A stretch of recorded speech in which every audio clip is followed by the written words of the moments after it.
Eh, bueno, semana pasada habíamos visto la teoría del desarrollo económico de posguerra. Vimos el eje de discusión Rostov-Herchenkron, etapas uniformes, trayectorias divergentes, ¿no? Dos formas de ver las cosas. La de Rostov pareciera ser más como una explicación más de crecimiento incluso, aunque ponga variables cualitativas, ¿no? Y lo otro es, no podemos concentrarnos en un modelo ideal de cómo evolucionan las economías representativas, porque evolucionan distintas. Entonces, toda la teoría del crecimiento va por el lado más de Rostov, ¿no? Aunque las teorías del crecimiento ni siquiera meten la historia, ¿no? Pero tienen por detrás cierta visión lineal común. Eso es un punto muy importante. El otro punto es sobre el alcance de la palabra desarrollo, ¿no? El debate entre Hirschman y Sen. Y sobre cuáles fueron los ejes de la teoría del desarrollo, en qué se diferenciaron las trayectorias, ¿no? ¿Se acuerdan? Sobre empleo rural, industrialización tardía, trayectorias de los países subdesarrollados diferentes de las trayectorias desarrolladas, ¿no? Ese es como a nivel teórico como una gran divisoria. Y sobre esa base se podrían hacer estudios históricos, y de hecho se hacían, de países grandes, países chicos, países petroleros, países que tenían agricultura, ¿no? Países que tenían mucha población, ¿no? Las particularidades, las secuencias. Bueno, dentro de ese debate aparece la discusión latinoamericana. En el marco, fue importante crear ese marco teórico internacional, ¿no? Donde estaba la apertura para pensar trayectorias nacionales específicas. Entonces, como estaba habilitado, efectivamente en América Latina aparece gente que empieza a pensar la especificidad del desarrollo latinoamericano. Y es decir, para pensar nuestros problemas del desarrollo no se deducen de proposiciones universales, sino tenemos que mirar la especificidad, esta historia. Y ahí es donde va a estar el estructuralismo latinoamericano, como la corriente que por primera vez hace un análisis sistemático de la especificidad del desarrollo latinoamericano. Entonces quiero ser preciso con las palabras. No es que antes no hubo análisis sobre el desarrollo latinoamericano, no hubo análisis sistemático. Esta es la novedad. Cuando digo sistemático, digo con una articulación conceptual, que no sea una descripción solamente, ¿no? Se propone una serie de categorías con las cuales se mira la historia, donde se sacan conclusiones, se discuten las categorías. Cuando digo sistemático estoy diciendo eso. Entonces me parece muy importante que ustedes tengan en la clase de hoy que miremos un poco esto, que ustedes lo puedan ubicar cuando terminen esta materia, que esto existió, que hay una matriz del cual mirar la especificidad del desarrollo latinoamericano que no es nueva, que tiene su historia. Entonces, cuando ustedes quieren meterse en algunas discusiones sobre el desarrollo latinoamericano, pueden ubicar la discusión de dónde estuvo, ¿no? Eso es. Hola. ¿Qué tal? Buenas. ¿Qué tal? ¿Estás la nota? Sí. Un poco de ruido en el pasillo. Gracias. Esta discusión fue inmensa. Yo les propongo dos artículos. Dos artículos un poco de la época, de los años 70, para que lean un poco los autores en primera persona, que también es parte de... porque muchas veces se dan como bibliografías muy actualizadas de gente que revisa lo que pasó. Pero también hay algo de revisar los propios autores como escribieron. Entonces, les puse fragmentos de textos, no textos completos, para que puedan tener acceso a la elaboración teórica, pero también al modo en que se escribía, a la forma en que se abordaba esa discusión. Entonces van a ver que tiene cierto nivel de teorización, no es una discusión política solo, es una discusión teórica sobre el desarrollo. Entonces la primera pregunta fundamental de la clase de hoy es, ¿pudieron ver? Buenas tardes. Buenas. Los dos textos. Octavio, nada más. El de Prebisch. Prevish. Prebisch. ¿Querés poder leer? Yo siempre de ¿Vos? Rodríguez. Rodríguez. Estoy tomando lista de lectura. ¿Está bien? Sí, sí. El de Prevish y el de Rodríguez lo empecé, pero me fue más difícil de, no sé, El de Previs. sí. No, el de Rodríguez. ¿El de Rodríguez? El de Prevish me pareció bastante, Ah, bueno. claro, y anoté varias cosas. Bueno, perfecto. Entonces lo que yo voy a hacer es primero dar un poco más de contexto. Me parece que lo que yo puedo aportarles como docente es cómo ubicar esto. Después nos vamos a meter en algunos de los contenidos de Rodríguez y de Previs. Y después, como veo que han leído, me alegra, dejo un espacio abierto para lo que ustedes quieran preguntar a partir de su lectura. Eso no quita que no puedan intervenir antes. Pero bueno, esa es la propuesta para la clase de hoy. Contexto. Contexto latinoamericano. Estamos hablando de que esta corriente arranca a fines de los años 40 y que es fuerte en los años 50, 60 y 70, ¿no? Periodo posguerra. Es donde tenemos como una producción muy potente y es como la época dorada del estructuralismo latinoamericano. Entonces pensemos por qué surge en los años 40 esta corriente, porque surge para dar respuesta a un problema, no surge solamente por inercia teórica, sino hay un problema que requiere un tipo de respuesta y esa respuesta requiere algunos conceptos. Esa respuesta, ese problema era la crisis que había tenido el modelo de desarrollo de primario exportador. Ese modelo primario exportador había sido que había estado vigente en los países de América Latina en el periodo en donde Inglaterra era el centro de la economía mundial y que había organizado el comercio internacional en torno al comercio de bienes primarios versus bienes industriales. Piénsenlo así: Inglaterra era una gran potencia industrial, pero que tenía que alimentar a sus trabajadores con alimento barato para pagar bajos salarios, ¿no?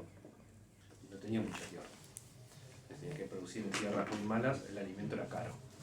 Entonces necesitaba producir en mayores extensiones de tierra para poder exportar alimentos baratos, para poder alimentar a sus trabajadores, y necesitaba también producción primaria como insumos para la industria, sobre todo el algodón, ¿no? Para la industria textil y otros insumos para la industria. Y a la vez inundaba con manufacturas los mercados del mundo, ¿no? Ya a fines del siglo XIX, como vimos la semana pasada, otros países empezaron a incorporar esta revolución industrial. Francia, Alemania, otros países europeos, el propio Estados Unidos. Se empieza a incorporar. En ese marco nuestros países sufrieron una transformación productiva, porque efectivamente los precios de los productos primarios que muchos de nuestros países exportaban subieron. Y ustedes ya lo vivieron ahora lo que significa cuando tira la demanda, ¿no?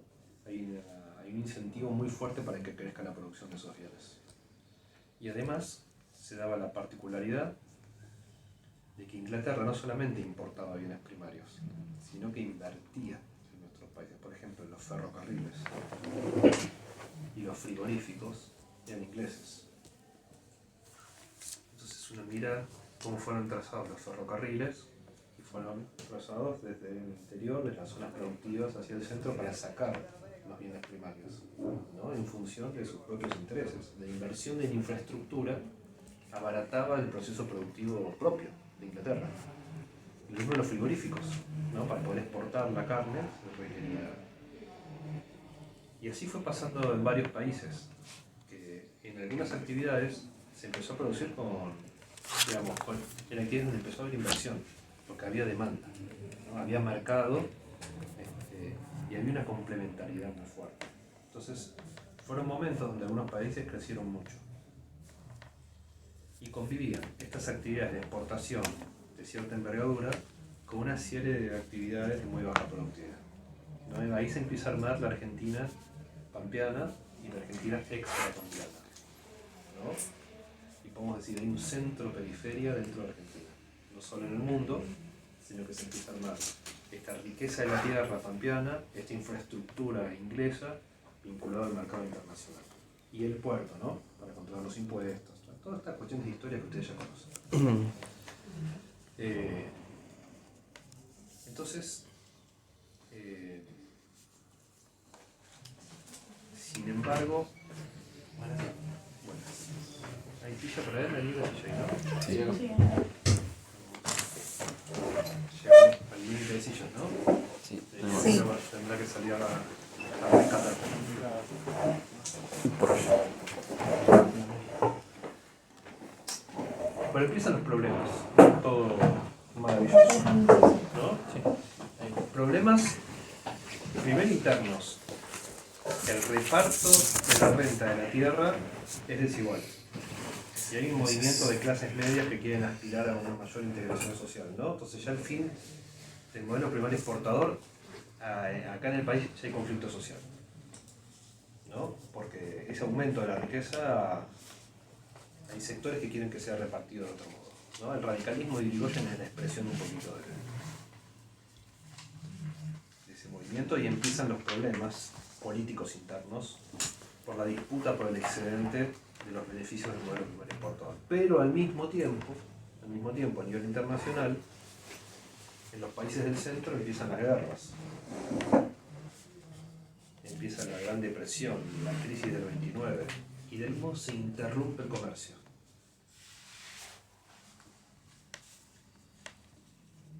Y empieza un proceso de muchos de los países que importaban insumos, máquinas, bienes importados para producir, que se interrumpe. Y empieza lo que se llama cierta industrialización sustitutiva espontánea. O sea, como no tenemos para importar, hay que hacerlo. Están las historias, por ejemplo, de operarios industriales, no sé, italianos, que habían venido con inmigrantes, que habían tenido una experiencia industrial y empiezan a armar su propio taller para hacer máquinas, insumos, ¿no? Para hacer algo, para poder seguir produciendo.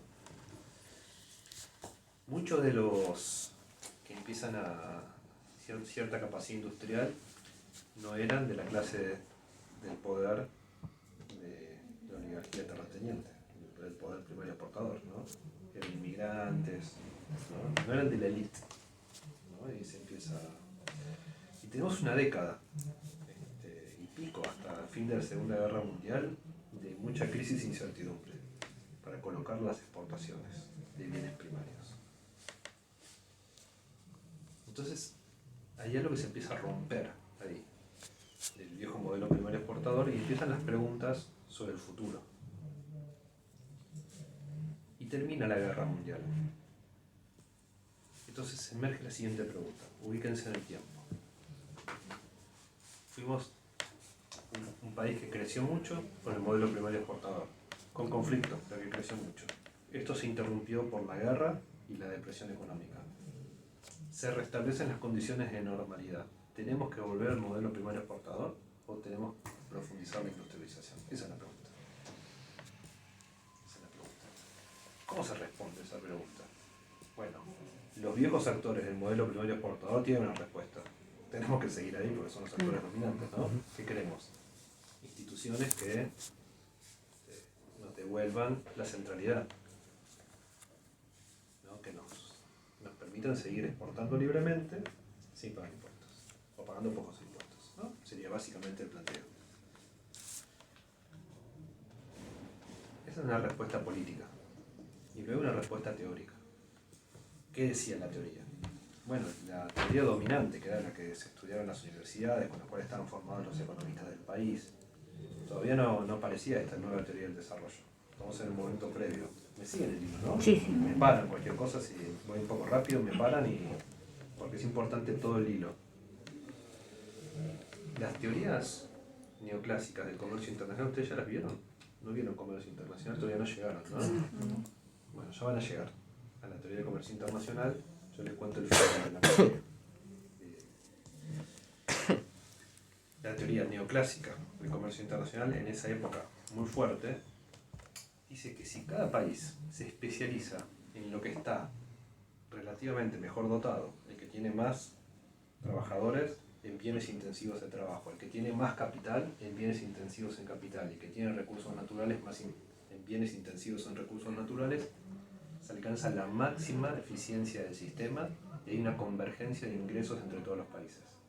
¿La eficiencia ricardiana sería? Claro. No, bueno, esa sería la eficiencia ricardiana, pero puesto en el con el precio, de ventajas comparativas, ¿no? Que es algo diferente a lo ricardiano. Pero sí hay un esquema de ventajas comparativas. Como el modelo de Krugman, ¿no? Krugman no habla Bueno, de ventaja comparativa. Sí, pero Krugman ya empieza a hablar de ventajas competitivas porque introduce economías de escala, que no introducen los neoclásicos, es previo, ¿no? Krugman ya es más reciente, como en los años 40. Entonces esa teoría, o sea que apareció un economista que decía, la ciencia lo que dice es exportemos bienes primarios de modo eficiente, porque si nosotros hacemos eso, vamos a tener muchos ingresos, ¿no?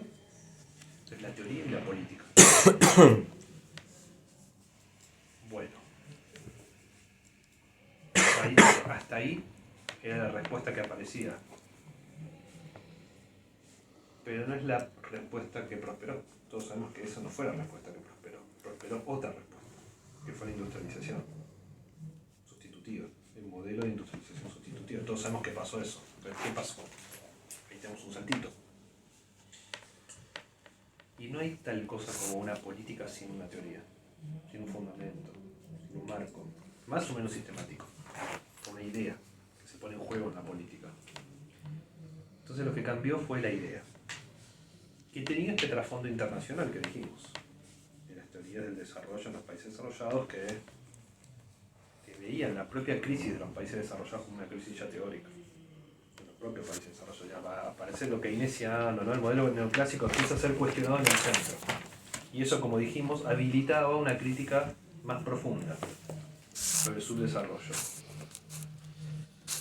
También dijimos que las Naciones Unidas habían creado una serie de organismos. O sea que hay también una organización del poder mundial para gestionar esta idea de los países desarrollados y subdesarrollados, ¿no? Y que estos organismos lo que aspiraban era a ofrecerle a los países subdesarrollados una alternativa al desarrollo sin irse para el lado rojo, sin querer hacer la revolución. Entonces, ¿qué le daban? Asistencia financiera y asistencia técnica para promover sus procesos de desarrollo, ¿no? Estando subordinados al bloque occidental capitalista. Ese es el marco geopolítico. En ese contexto, y les insisto con que me sigan el hilo, voy llegando, se decide crear lo que se llamó Comisión Económica para América Latina, la CEPAL. Me olvidé de traer el pizarrón, pero el borrador todavía hizo el trabajo.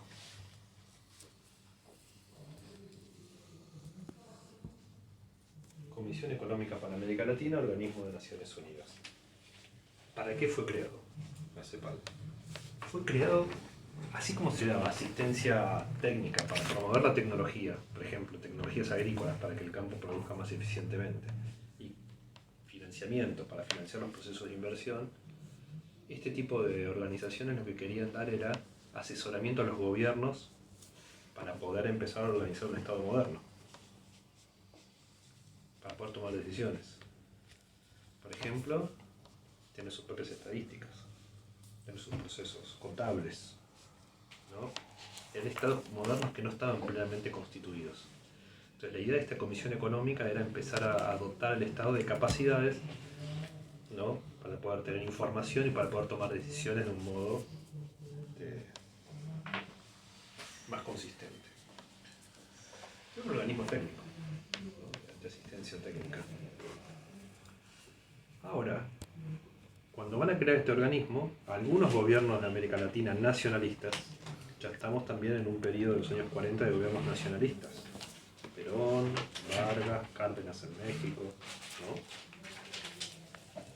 Pero en este caso no fue Perón, fue más Vargas de Brasil.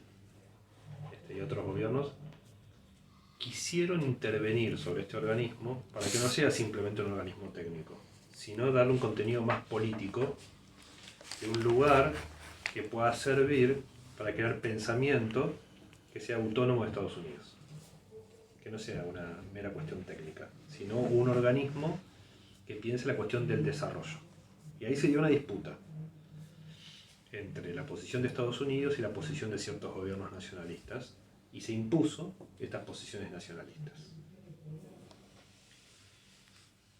En el año 1949, esto es anecdótico, no hace falta que lo anoten, le estoy dando contexto.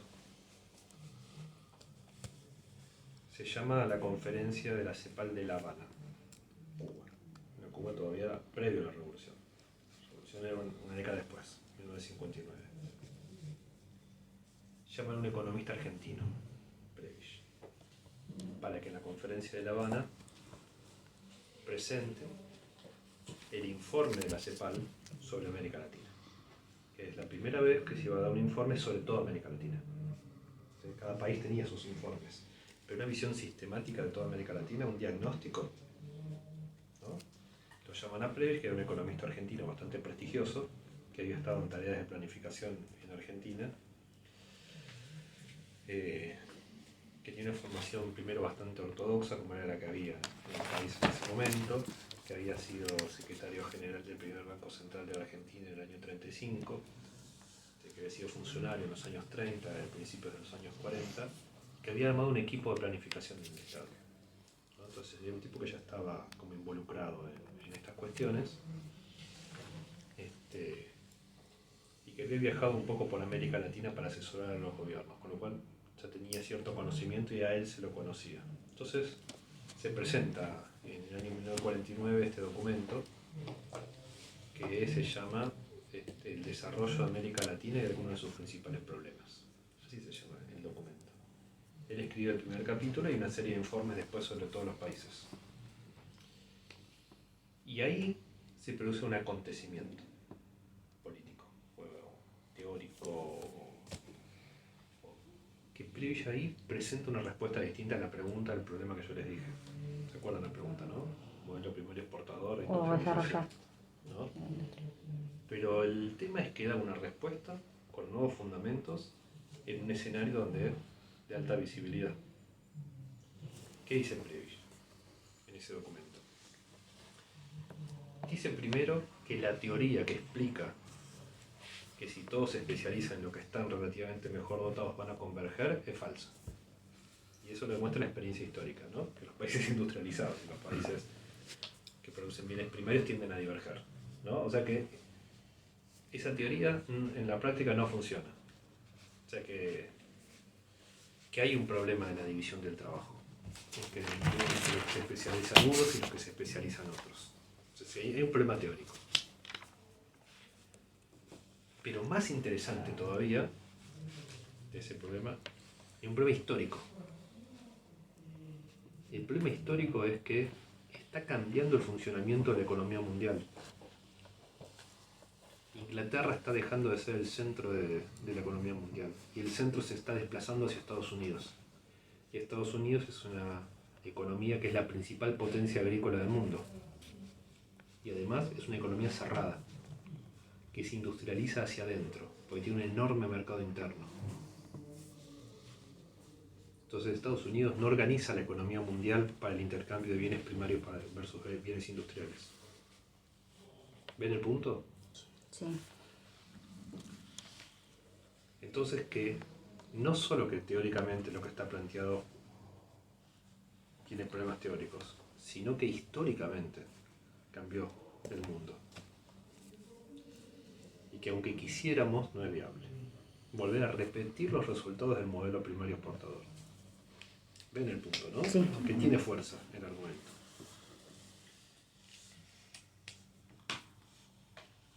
Entonces propone el camino de la industrialización.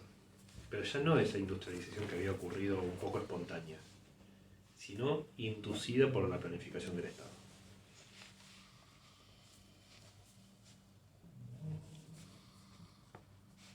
Y yo no voy a decir que la sustitución de importaciones arrancó por Prebisch y por la CEPAL, pero son los que le dieron a eso una consistencia en el discurso. Porque de hecho en otros lugares del mundo también hubo sustitución de importaciones, ¿no? De alguna manera yo les dije la semana pasada, los fundamentos ya estaban establecidos por la corriente anterior, ¿no? De la economía del desarrollo, esos fundamentos ya estaban ahí presentes. Pero hubo como una interpretación latinoamericana de eso, que le puso discurso, que le puso voz, y que pensó algunas cuestiones que me parece que vale la pena que revisemos. Lo que Prebisch ahí estaba enunciando, sin decirlo de un modo todavía muy claro, creo que ni él lo sabía, aunque en un sentido lo deja entrever,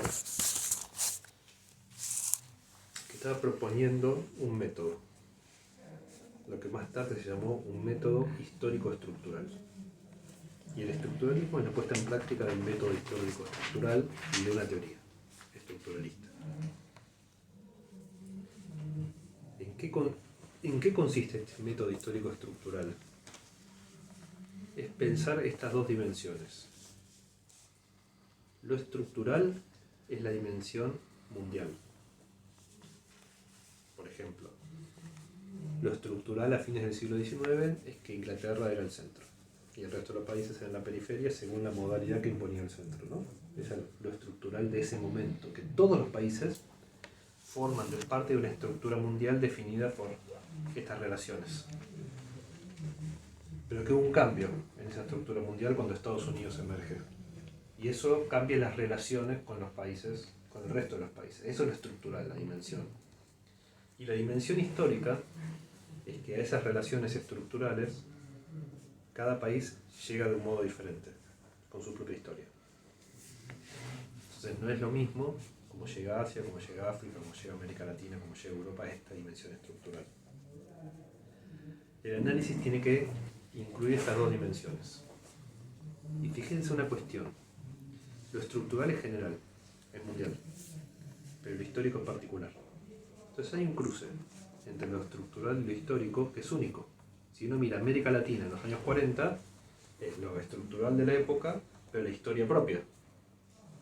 O sea que ahí hay un objeto que tratar, que es la dimensión histórica estructural de América Latina.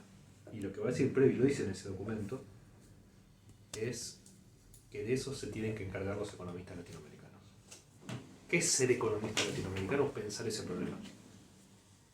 O sea que lo que están preguntándose es qué es ser un economista en América Latina. Lo que él propone que debería ser en realidad. No lo que se están formando en las universidades, que es ser un neoclásico universalista. Ser un economista a partir de ahí, propone esta escuela, es eso. Es pensar la cuestión histórica estructural de nuestra región. Entonces, tiene potencia y convoca. Convocó a las generaciones de esa época a sumarse. Y la CEPAL se empezó a convertir en un espacio que empezó a atraer a los principales intelectuales críticos de América Latina para pensar los problemas del desarrollo. Y rápidamente se convirtió en un núcleo fuerte intelectual de América Latina. ¿Sí?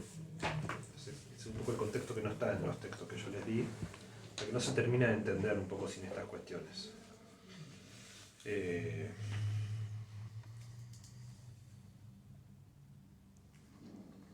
Ese texto de Prebisch fue conocido como el manifiesto estructuralista o el manifiesto de Prebisch.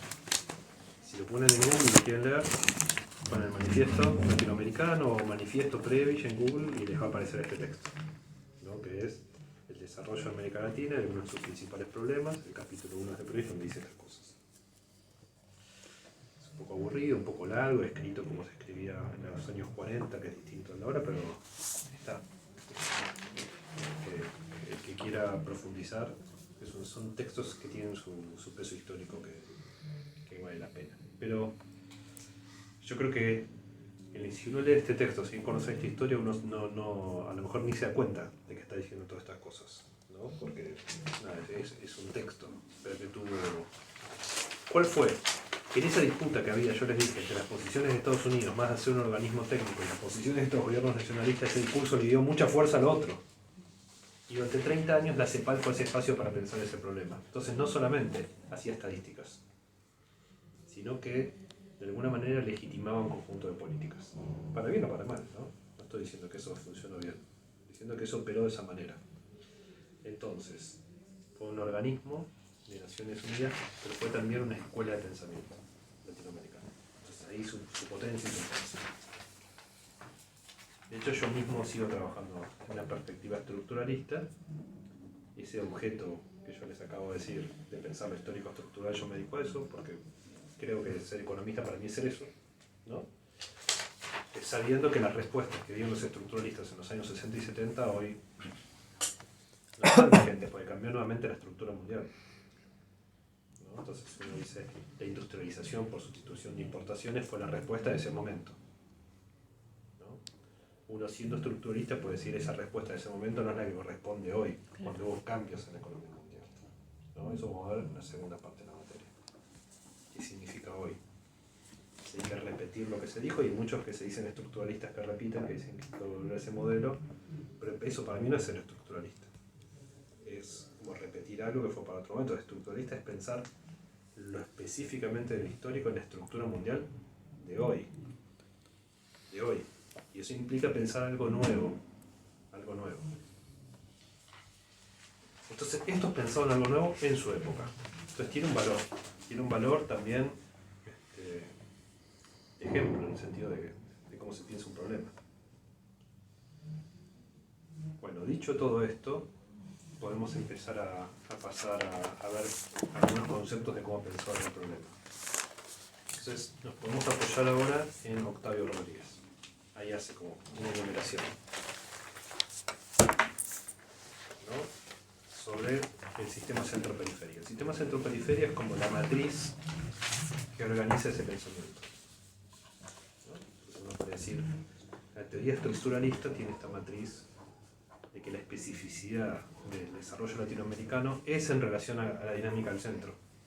No es en sí misma, es en relación al centro. Ese es el punto, ¿no? No es que hacemos lo que queremos, hacemos lo que podemos en el marco de lo que se puede. Y dentro de lo que se puede hay opciones. Dentro de lo que se puede. De ciertos condicionamientos estructurales que se derivan de no estar en el centro.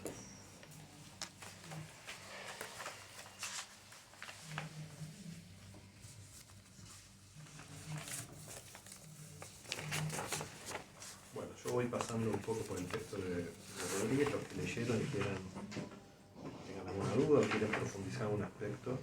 Pues yo paso directamente a donde dice la concepción del sistema centro-periferia.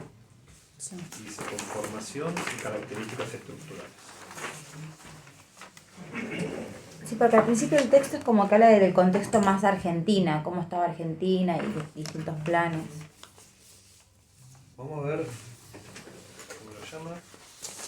Conformación y características estructurales, como las bases de la cuestión. Entonces vamos a pensarlo así. Bastante redondo la salida.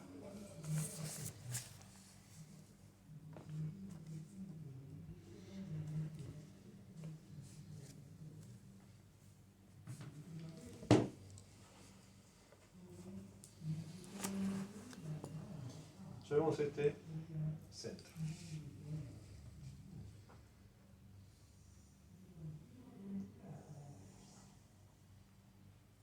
Pero seguro que no va a salir tan redondo. Llevemos a esto periferias. P1, PN. Muchas periferias. Un centro. Que esté rayado quiere decir que toda la superficie de esta estructura es de alta productividad. Es lo que decían los teóricos del desarrollo. Entonces, van a decir, en términos de los estructuralistas, lo que define el centro es una estructura productiva homogénea en sus niveles de productividad. Entonces uno puede agarrar acá y dividir sector primario, sector secundario y sector terciario. Alta productividad en el sector primario, en el sector secundario y en el terciario. ¿No? O sea, en todas las actividades dominan lo más avanzado de la técnica productiva de la época. Siempre es algo relativo a la época, ¿no? A la época. La revolución industrial tuvo epicentro acá, Herzenkrone, ¿no? Tuvo epicentro acá, los otros llegan tardíamente. Dice Prebisch, el progreso técnico se propaga del centro a la periferia de un modo lento e irregular. ¿Qué quiere decir lento e irregular? Perdón, ¿Previllo o Rodríguez? No. Rodríguez es más un comentarista, ¿no? Treviño es como... Sí, por eso. Estoy ahora siguiendo a Rodríguez, pero voy a mezclar. Voy a mezclar con Prebisch y con otros textos y con otras cuestiones. Me voy a ir un poquito, pero siguiendo el orden de exposición de Rodríguez. Entonces uno puede pensar una periferia, ¿no? En donde lo más avanzado de alta productividad penetró parcialmente. Esta es la cuestión de lenta y irregular. Llega tarde y no llega plenamente. Esta es toda la discusión con los neoclásicos. Los neoclásicos dicen que esto es automático, que si uno deja los precios libres, esto plenamente hay alta productividad. Por lo tanto, si hay igual de productividad, hay convergencia. Claro, pero por los supuestos converge. Acá lo que estamos diciendo es que no. Es que hay subdesarrollo en la medida que se produce este fenómeno. Y en otras periferias a lo mejor es menor. Hay heterogeneidad, ¿no?, entre las periferias.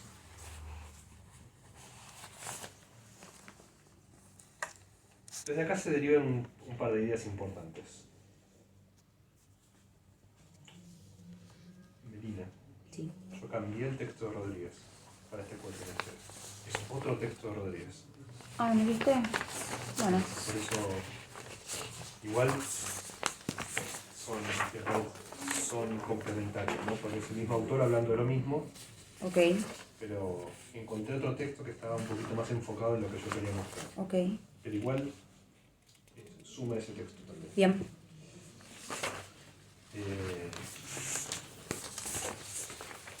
Estructura homogénea y diversificada.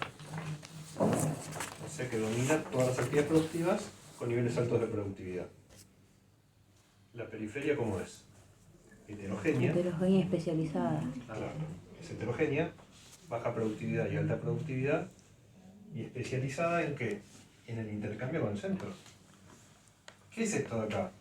Es el modelo primario exportador, sector exportador de alta productividad, ¿no? Con infraestructura, con frigoríficos ingleses.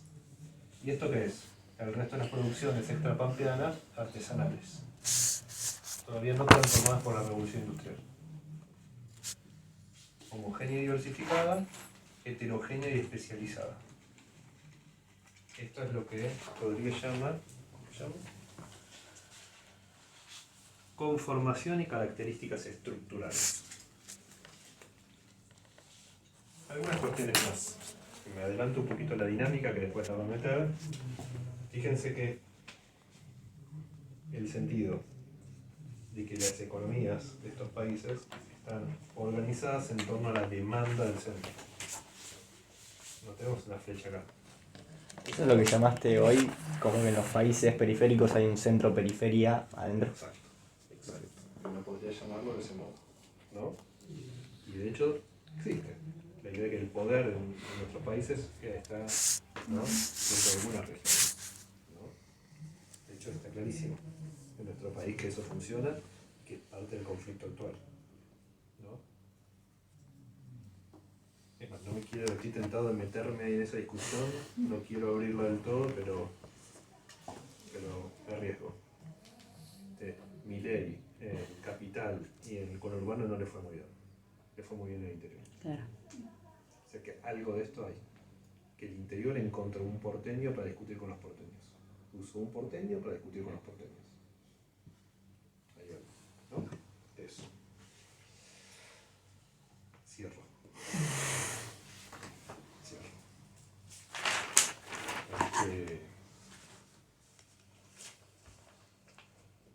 Entonces, es una foto un poco del modelo primario exportador.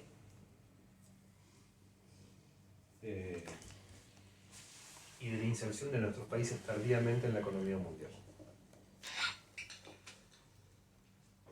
Bueno, yo creo que con esto estamos en conformación y características estructurales.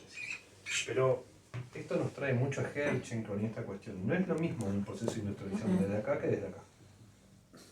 Hay que pensar desde acá.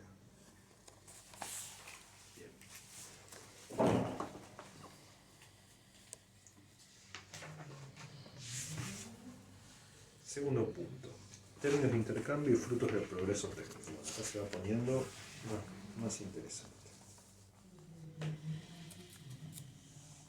¿Qué son los términos de intercambio?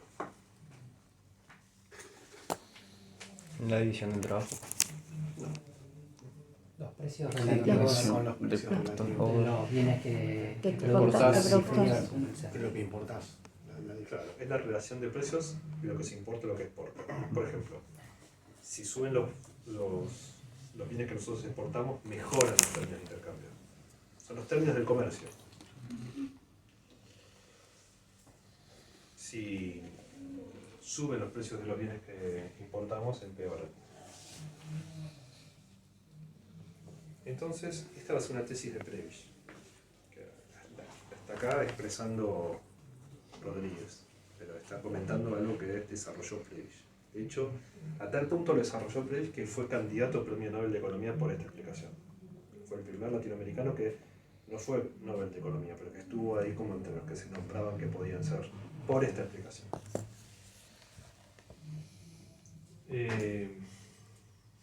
Bueno, ¿alguien leyó qué es lo que dice Prebisch del deterioro de los términos de intercambio? Porque lo que él va a decir es que hay un deterioro de los términos de intercambio. porque los precios de los bienes que produce la periferia aumentan, pero los que produce el centro aumentan a un ritmo mayor todavía. También me introduce lo de las relaciones de poder y también como que influye. Exacto. Bueno, a ver.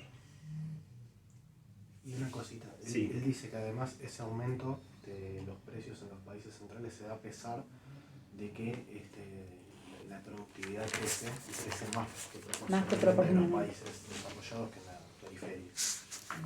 Vayamos por ahí, por donde vos propones. ¿Qué dice la teoría neoclásica? Que si aumenta la productividad, baja el precio. Y eso no sucede acá. ¿De lo que estamos hablando? De que si aumenta la productividad, baja el precio. ¿Por qué para los neoclásicos si aumenta la productividad, baja el precio? Porque hay competencia. Si la productividad aumenta y yo quiero vender caro, otro vende más barato y se acabó y me saca del mercado porque hay competencia. ¿Pero qué es lo que está diciendo Prebisch? Lo está diciendo estos autores acorde un poco a ciertas corrientes teóricas de la época. ¿Qué oligopolio? El centro se queda con el excedente. ¿Por qué? Porque tiene la capacidad de fijar precios, porque tiene capacidad de controlar la difusión de la tecnología. Entonces no es que otro va a poder producir porque controla por distintos mecanismos que eso no se difunda.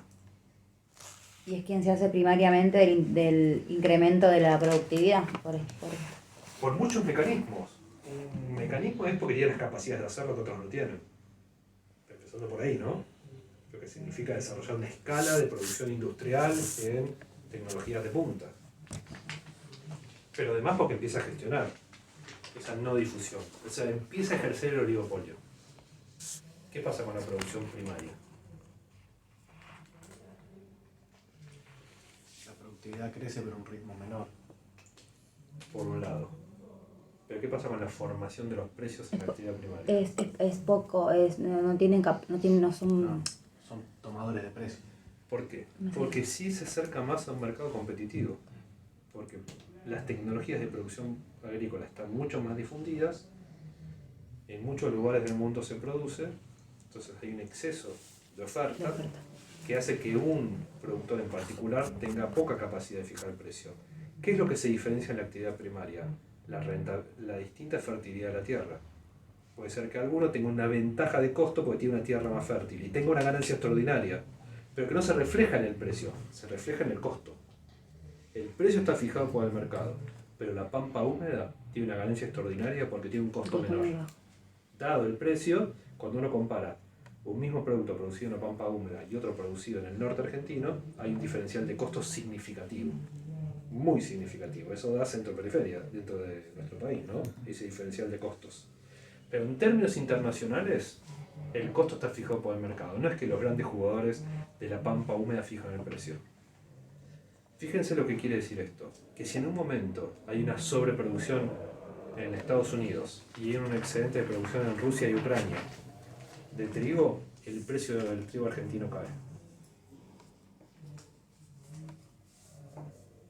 O sea que los terratenientes de la agricultura pampeana no controlan el precio. Y cíclicamente se tiende a producir un derrumbe, sobre todo en momentos en donde se está planificando la difusión de la tecnología agrícola para que se produzca en muchos lugares del mundo, en la India, en China, en muchos países. Lo que ve Prebisch es una enorme difusión de la tecnología agrícola, un aumento de la capacidad productiva en la agricultura y una oligopolización de la industria. Entonces, ¿ven el punto? Sí. ¿Cuál es el problema de seguir con la primarización? Que estructuralmente esto tiene problemas. Esto se explica por el deterioro de los términos de intercambio. Pero que es cíclico, no es que es una tendencia así, es así, que es como la tendencia a la baja, pero con ciclos marcados, pero con tendencia a la baja. Sí. Perdón, también Prebisch no, digamos, acepta, digamos, en una parte la teoría, digamos, ortodoxa sobre que la expansión monetaria también juega un rol importante en esta inflexibilidad a la baja. Porque dice como que hay movimientos contrapuestos, que también esa productividad no baja por el aumento en la fuerza de trabajo y el aumento en la expansión monetaria que hace que haya un exceso de demanda constante. Ahora vamos a eso. O sea, Prebisch está dialogando con la ortodoxia y algunas cosas concede y en otras avanza. Pero después se va a meter con la cuestión de la inflación, ¿no? Va a parecer.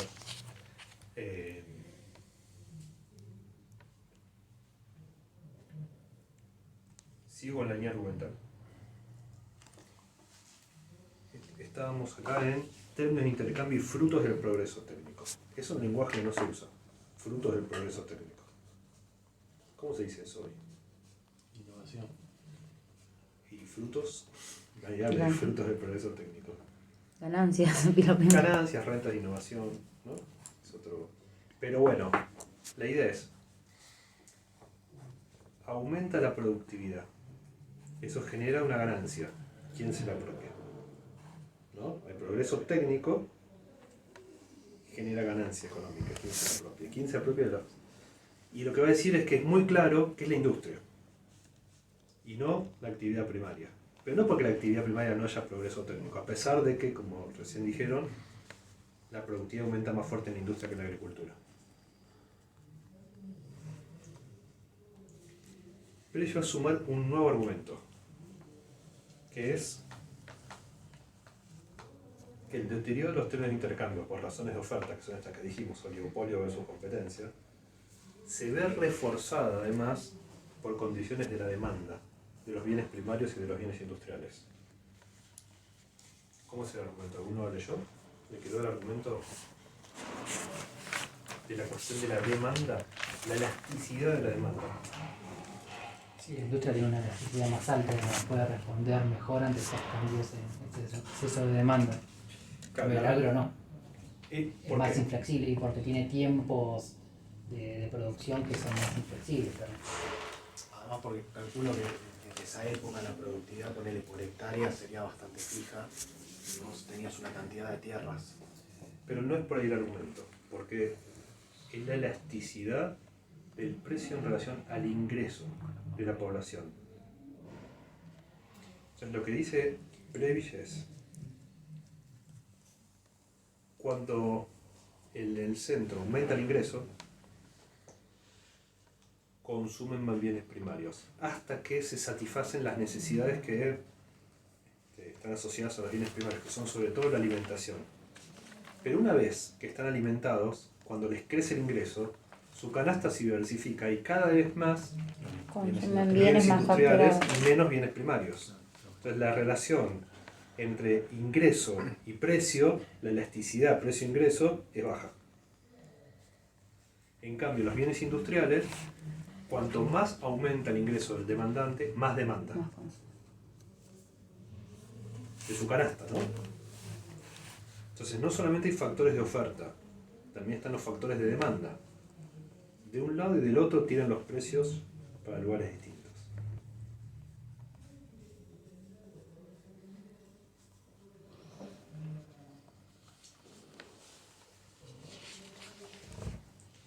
En la página 208 hace una formulita. No sé si la lograron ver. A mí me parece que es bastante clara la formulita. De cuáles son las implicancias del deterioro de los términos de intercambio sobre la relación de ingresos centro-periferia. Vamos a verlo juntos. Esto era LPPP.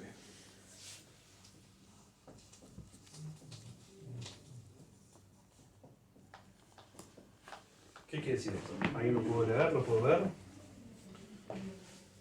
Sí.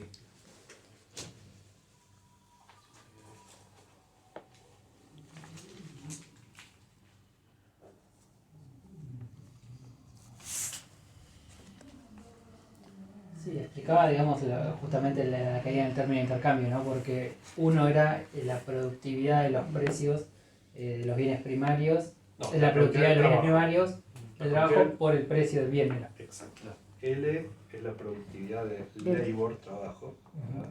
Los economistas son muy anglosajones, ¿no? Price, labor. Bienes primarios, El precios. precio. Esto sería la productividad por trabajador ocupado en la producción de bienes primarios. Este sería el precio. Entonces sería el precio por hora de trabajo. ¿No es el precio del bien, es el precio por la hora de trabajo? Bueno, es el precio del producto, Ok. medido en horas de trabajo, ¿no? Es cuánto se evalúa el trabajo, ¿no? Dada la productividad que tiene. Y eso da un ingreso, ¿no? ¿Cuánto gana por trabajador? En los que producen bienes industriales y los que producen bienes primarios. Entonces pensémoslo de este modo. Por definición,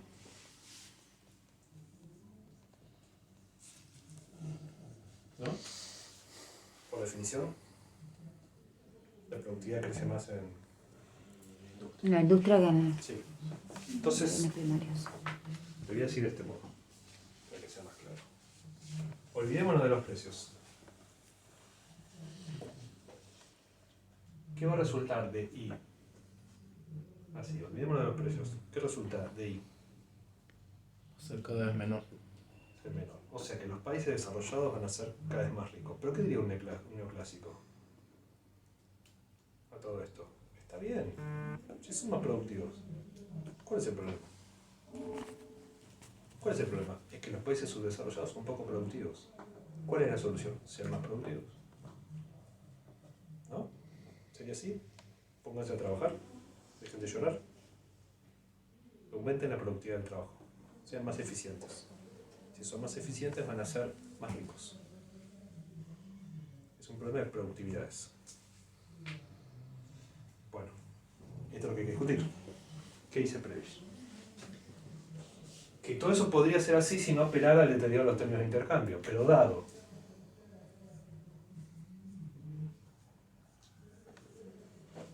el deterioro de los términos de intercambio, puede pasar lo siguiente.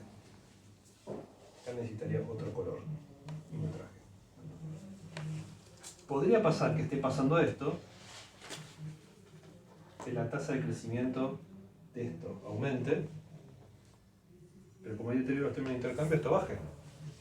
Entonces que yo sea más productivo, pero que este diferencial permanezca. Esa es la discusión con los neoclásicos. Que no es un problema solamente de... Es lo que dijiste, por ejemplo, con el caso de la Argentina. Nosotros podemos ser más productivos a nivel trabajo, pero si aumenta la producción, nuestros precios de Pero si nos intercambio caen los van a precios, caer. no... Esto es desarrollo desigual. Que aunque seamos más productivos, igual perdemos.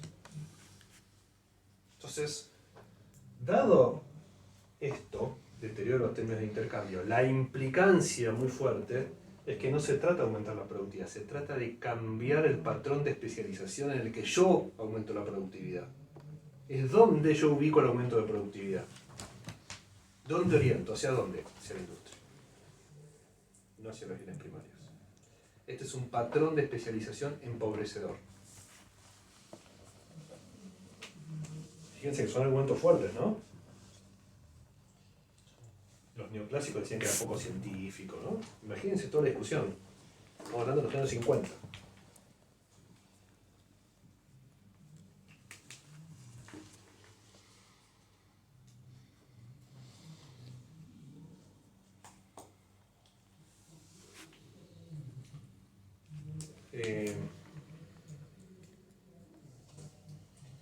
argumento de los términos de intercambio fue un argumento muy importante.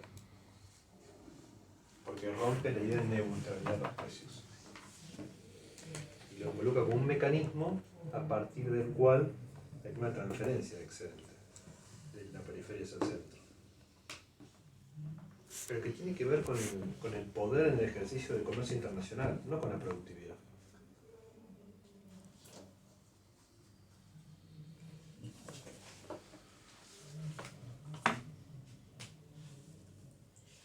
Entonces, el punto siguiente es dinámica del sistema de desarrollo desigual, que es este, ¿no?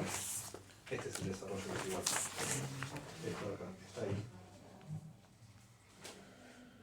Si dejamos que el mercado funcione de esa manera, nos especializamos en lo que el mercado nos dice, la consecuencia es el desarrollo desigual, que no es otra cosa que el primer gráfico que les presenté el primer día que nos conocimos, ¿no? Estuvimos acá. ¿No? ¿Se acuerdan? Sí.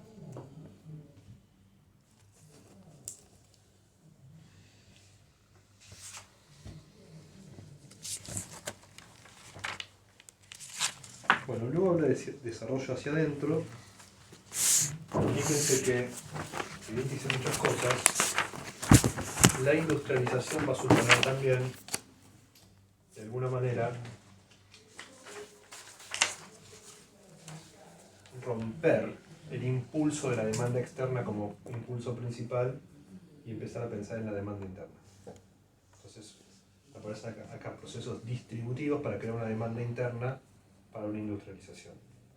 Y empiezan los intentos de crear mercados comunes de la periferia para que el impulso de la demanda no sea el del centro.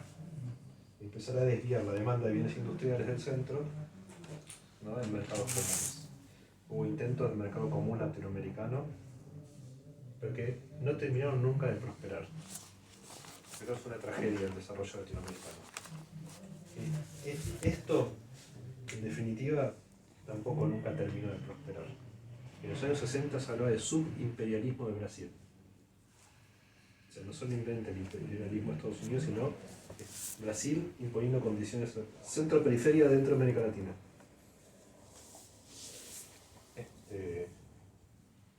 ¿En qué año se creó el Mercosur? El Mercosur, En los 90. la declaración que dice que se va a crear es del 86, con Alfonsín y con Sarney, pero se pone en marcha en 91. Fue un intento. Por eso lo pensaba, sí. ¿No? De alguna manera. Pero pues fue en pleno auge del consenso de Washington. Entonces fue un intento, un mercado común, pero con políticas que no fueron muy desarrollistas. O sea, un mercado común, pero sin mucha política industrial. El problema del Mercosur, otro tipo de problemas. Entonces, el desarrollo hacia adentro es empezar a pensar en la demanda interna para bienes industriales. Y ahí tenemos la protección arancelaria, tenemos la promoción de la difusión de la tecnología y los procesos de industrialización sustitutivas con todos los problemas que tuvieron. No vamos a hacer hoy el balance de eso. Podemos decir que el proceso de industrialización sustitutiva fue más profundo en Asia Oriental que en América Latina. Sobre todo en los países grandes de América Latina hubo avances parciales. Cuando veamos la materia estrategia y política industrial vamos a discutir en profundidad eso. Todos esos procesos, las políticas que se aplicaban, toda la discusión histórica de cómo fue ese proceso en nuestros países. Que ustedes ya lo habrán visto en historia, pero que vamos a ver desde el punto de vista de la lógica de la política industrial. Bueno, el punto siguiente de Octavio Rodríguez es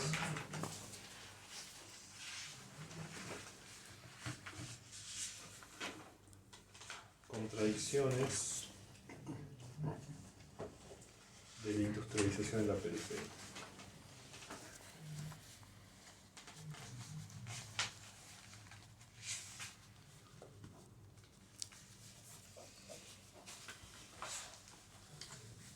Bueno, acá habla, ¿no?, de los términos de intercambio, desequilibrio externo. Desequilibrio externo es que a pesar de los intentos de impulsar la demanda interna de la integración regional, cuando estos países se industrializan todavía dependen de máquinas e insumos importados. Y cuanto más crecen, más demandan. ¿no? Y si caen los precios de los productos primarios, nos encontramos con la restricción externa del crecimiento. Cuanto más crecemos, más demandamos insumos y máquinas industriales, que son, que proveen los países desarrollados. Entonces nos encontramos con un límite de divisas. Si hay boom de los precios de los commodities primarios, tenemos dólares. Cuando caen, crisis externa. Podemos financiar la importación de lo que está pasando ahora, ¿no? Desequilibrio externo. Inadecuación de las técnicas. Dice, son las contradicciones de la industrialización de la periferia. Buena parte de las tecnologías son importadas para países que son más capital intensivo, menos trabajo intensivo y menos recursos naturales intensivos, ¿no? Tienen otra dotación factorial. O sea, son procesos productivos muy capital intensivos. Esto trae problemas de escala para la aplicación en la periferia. Son mercados muy chiquitos para tecnologías que se rentabilizan en mercados más grandes. Si uno quiere comprar una máquina para el mercado interno argentino, a lo mejor es difícil rentabilizar, ¿no?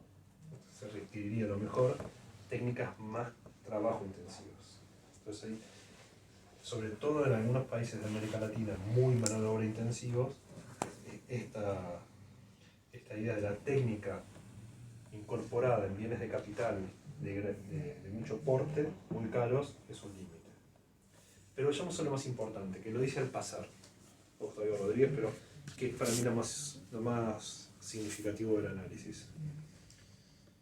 La contradicción fundamental de la industrialización de la periferia es que se da en el marco del periodo de las condiciones heredadas en el periodo primario exportador. Es que hay una dinámica económica, política, ¿no?, que hereda las condiciones del modelo primario exportador. Entonces tenemos los ganadores del antiguo modelo, ¿no?, que son desplazados en el modelo, en el nuevo. ¿Ven? El problema de los viejos actores con los nuevos actores. No entendí. No fui claro, repito. Los actores del modelo primario exportador dominantes, ¿no?, eran los exportadores de bienes primarios. Tenemos modelo industrial sustitutivo y aparecen la figura de los empresarios industriales. Y el Estado tomando excedente del sector primario para invertirlo en el sector industrial. Por lo tanto, toda la política de industrialización está vetada por el sector que provee las divisas. ¿No? No hay un consenso ahí con él.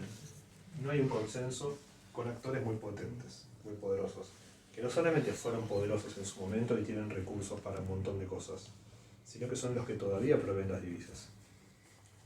Digamos, situación que se repite, ¿no?, en la actualidad.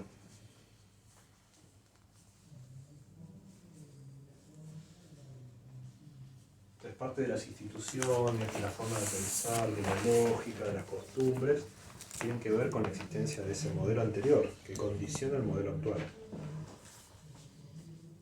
Y eso es, por ejemplo, muy distinto de la trayectoria de los países del este asiático, que no tuvieron un modelo primario exportador exitoso. Entonces no tuvieron los actores y el modelo, no tuvieron esa contradicción. En Corea hicieron una reforma agraria y repartieron todas las tierras, porque no había terratenientes, ¿no? En China eso lo agarró el Partido Comunista. No están los viejos actores terratenientes bloqueando. Pero los amos del café en Brasil son amo y señor de Brasil, ¿no? En Estados Unidos tuvieron que hacer una guerra con los productores de algodón del sur esclavistas, que eran el poder en las colonias. Y la industrialización supuso una guerra al acabar con el poder de esa agricultura, de los terratenientes de la agricultura del sur, esclavista del algodón. Y la industrialización supuso, ¿no?, nuevas relaciones de poder. Acá se dio un cambio de modelo sin terminar de, digamos, dirimir ese conflicto. Entonces ese conflicto sobrevivió en todo el modelo.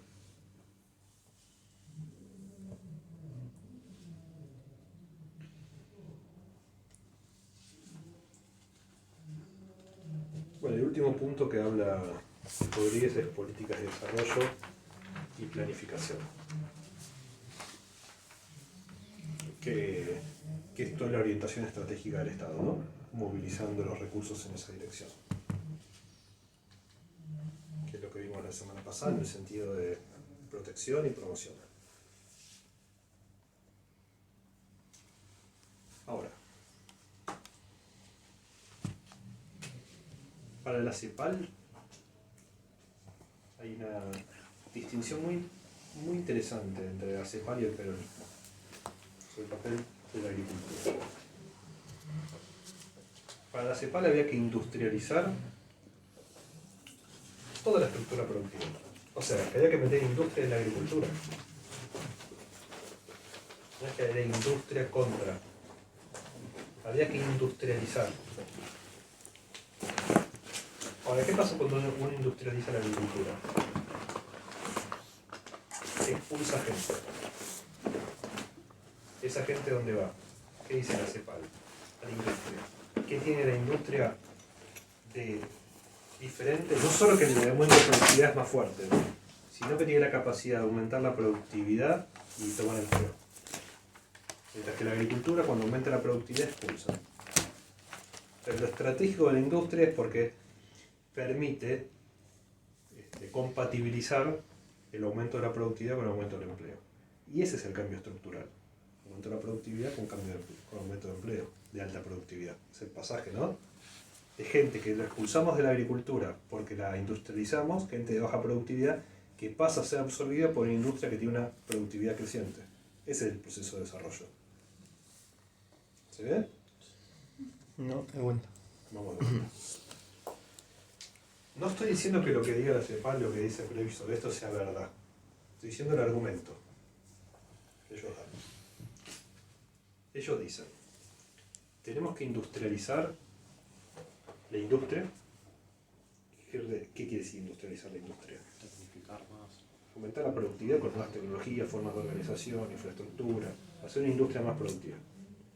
Pero también tenemos que industrializar la agricultura, que es para tecnología, organización, infraestructura, para poder producir, ¿no? Como dirían los neoclásicos, más productivamente, ¿no? La agricultura. O sea, el precio del bien agrícola va a estar dado, pero el costo no. Entonces uno tiene un espacio para trabajar sobre la productividad.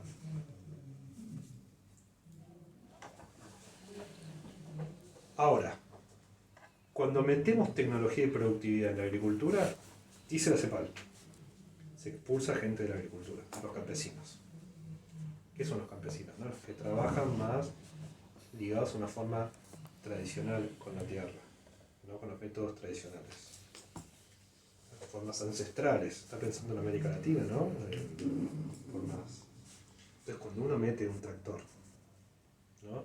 Cuando mete agroquímicos, está reemplazando procesos muy mano de obra intensivos por tecnología. Esa gente que no tenía mucha productividad es desplazada. ¿De dónde van? A los centros urbanos. Entonces ahí viene lo estratégico de la industria, que puede tomar esa gente, ¿no? Con niveles de productividad, si esa industria crece. Es un poco el fenómeno que pasó en esos años en los grandes centros urbanos de la Argentina, en Córdoba, en Rosario, en el conurbano de Buenos Aires, ¿no? Migraciones internas de gente que era expulsada de la agricultura que se incorporaba a la industria. Para eso tenés que tener un mercado que te permita absorber a... Un mercado donde vender esas mercancías Claro. de bienes industriales, dado también, otra cosa que no dijimos, Ahí no necesitas que esa gente de que pasa del campo a la industria tenga alguna capacitada. bueno, No, porque en hablo. esa época se pensaba que el obrero industrial no requería tanta capacitación, sino más la inmersión en una cultura industrial.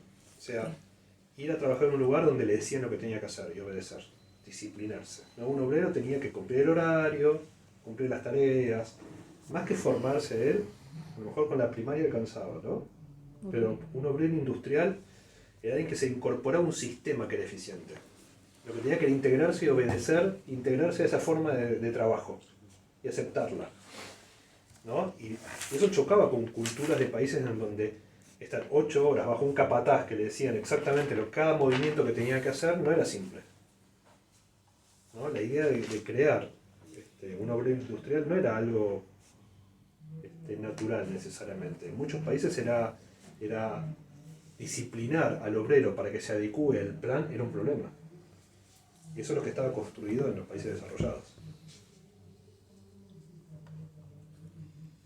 Entonces la industria tenía este carácter estratégico. Entonces cuando la CEPAL decía industrializar, no era contra la agricultura. ¿Ven que no es contra la agricultura? En cambio, en la Argentina el discurso del peronismo sí es contra la agricultura. Sí es contra la oligarquía terrateniente por el problema del poder. ¿De quién manda? Entonces ahí se producen... Entonces la CEPAL propone la creación del INTA. El peronismo se opone en un primer momento. Porque la CEPAL quería tecnología agrícola. Pero el peronismo veía concesiones para el sector terrateniente. Esta discusión es una discusión que atraviesa toda la historia de Argentina.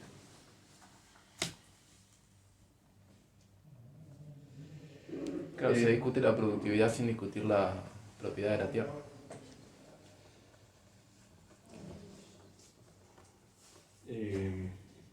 Bueno, Y ahí está la tensión, digamos.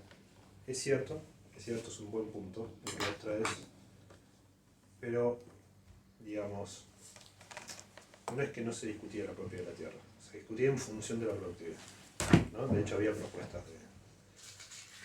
de grabar las tierras improductivas. Pensemos en la figura del ganadero que tenía la vaca pastando, que no era muy productivo, ¿no? No era un empresario schumpeteriano, era un rentista. Entonces, estaba sobre la mesa, pero es cierto lo que vos decís, es cierto, que hay distintos niveles. El debate más económico, está el debate más del poder y la cuestión política, que todavía son todos niveles, ¿no? Que hoy hay que considerar. Bueno, esto que yo les acabo de decir recién, el argumento de la CEPAL, es lo que tenemos que preguntarnos en la segunda parte de la materia, si está vigente. O sea, uno podría decir, en esa época esa afirmación, ese conjunto de afirmaciones que yo acabo de hacer, podían ser verdaderas, pero podrían ser que hoy no lo sean. ¿Cuáles son las afirmaciones que hice? Cuando yo meto tecnología en la agricultura, echo gente. ¿Eso puede Que ser es siendo absorbida cierto? por la industria. ¿Eso puede ser cierto? Sigue Sí. siendo Sí, cierto. sí. No hay duda que sigue siendo cierto, porque en la agricultura están casi desapareciendo los campesinos. Ahora, la afirmación de que la gente de baja productividad que sale de ahí va a la industria y que la industria tiene la capacidad de aumentar la productividad y al mismo tiempo emplear más gente es algo que tenemos que discutir.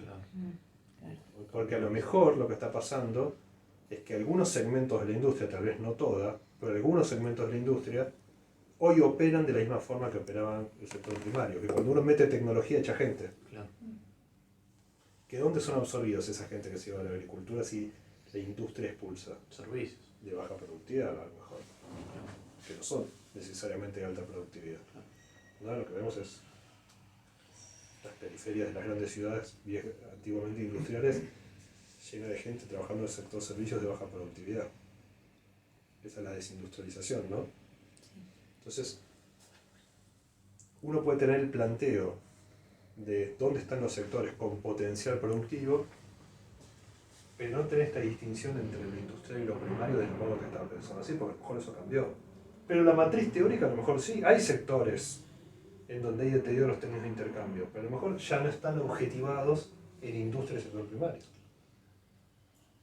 Sí, y también podés plantear si efectivamente el desarrollo, digamos, económico apunta o sigue apuntando hacia la industrialización.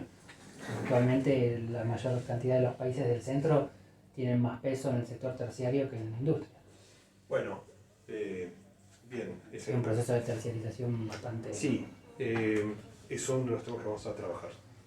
Yo lo que les adelanto como propuesta para pensar es que no es tanto que son los servicios, sino que la distinción entre servicios e industria a lo mejor no es ya tan operativa. Así que no es tan importante si es que es industria o si es que es servicios, sino alguna otra cuestión, ¿no? O cierto entrelazamiento que hay entre industria y servicios, entre algunos servicios y la alta innovación. Hay servicios con mucho valor agregado. Claro, sí. Pero bueno, Sí, sí. yo estoy planteando como para poder separar las respuestas concretas que estos autores dieron en un momento determinado de los fundamentos que fueron construyendo. Porque uno puede retomar los fundamentos y decir, bueno, ¿y esto hoy cómo funcionaría? Es lo histórico estructural. Venimos de esa historia, en la estructura de hoy cómo opera eso. Bueno, ¿algo más de Octavio Rodríguez? ¿Quedó algo que hayan leído que quieran? ¿Se entendió? Este momento. Sí. ¿Sí? Este momento, si algo no se entendió, de insistir.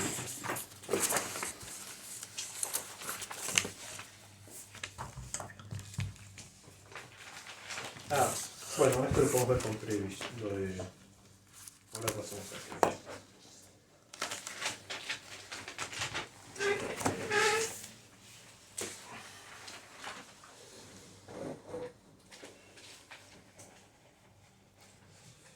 Puede ser que Rodríguez, a pesar de no ser, digamos, dependentista, tira ciertas líneas en ese sentido.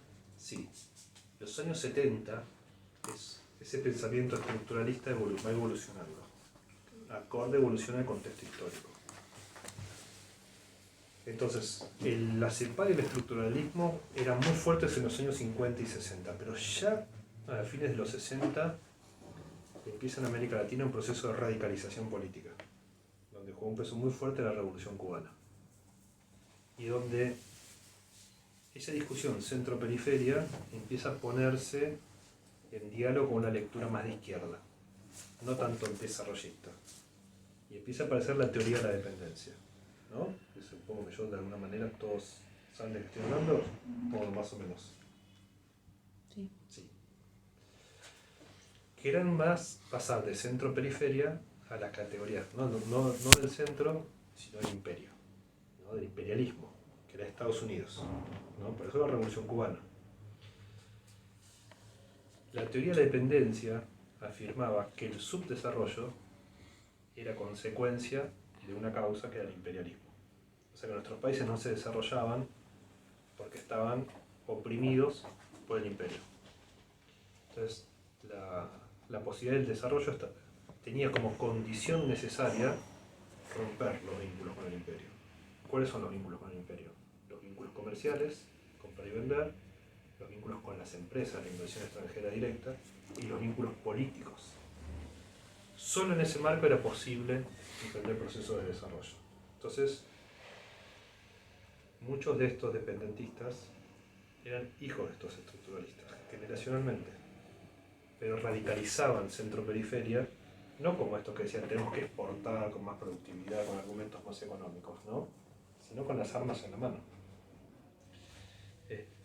Ese clima de época, de que el factor político es decisivo, porque son los países imperialistas que arman las reglas de juego, ¿no? Fue muy influyente en esa época. Entonces, toda esta discusión en los 60 se empieza a mezclar, con un resultado trágico, ¿no? Todos sabemos el resultado trágico de las cosas que ocurrieron en nuestros países.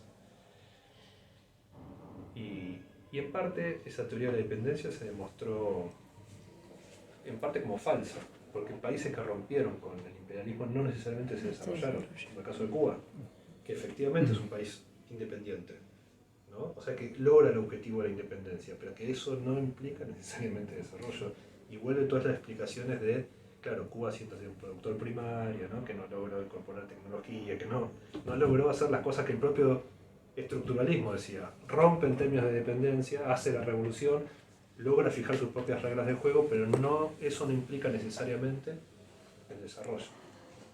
Y entonces alguien podría venir y contestarme, bueno, pero China logró, ¿no? Y a partir de darse para sí sus propias reglas, logró, bueno, como ven, las cosas no son lineales, ¿no? No hay cosas, y aparte hay que ver si China fue tan independiente de Estados Unidos, también. Mucho vínculo comercial. Y mucho capitalismo. Bien.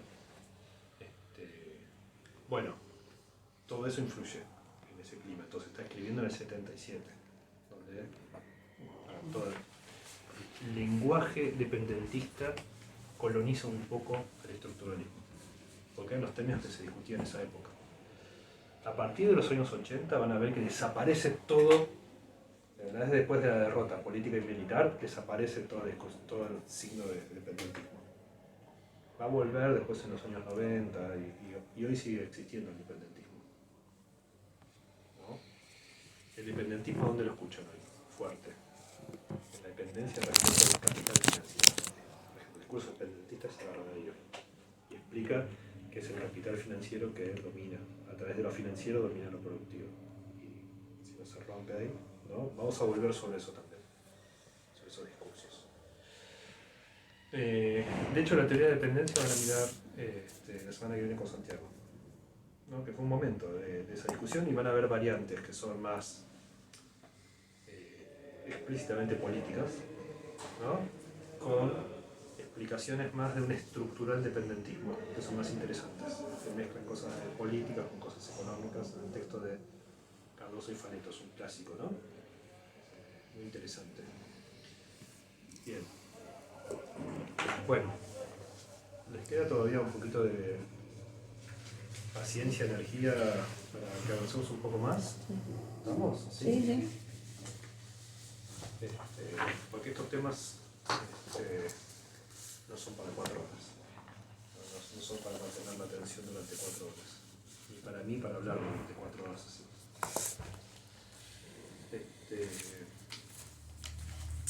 Yo ahora voy a hablar un poquito de Previ y después voy a, como tenemos esas 4 horas, si ustedes quieren hablar, está habilitado el espacio, si quieren ocuparlo.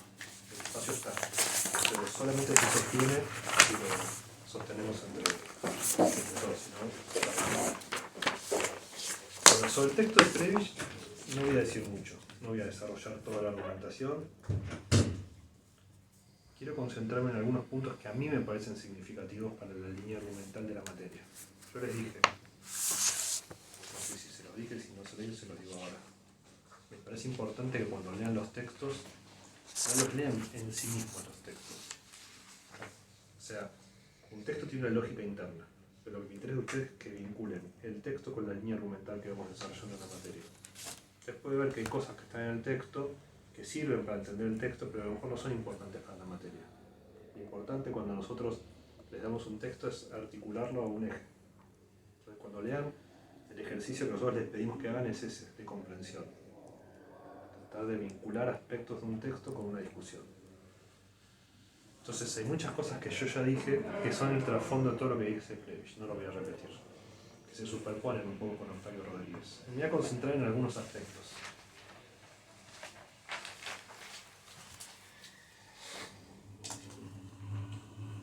Voy a trabajar con ustedes 2 cuestiones. La primera es que todo el tiempo ahí Prebisch plantea el problema de la insuficiencia en la acumulación de capital.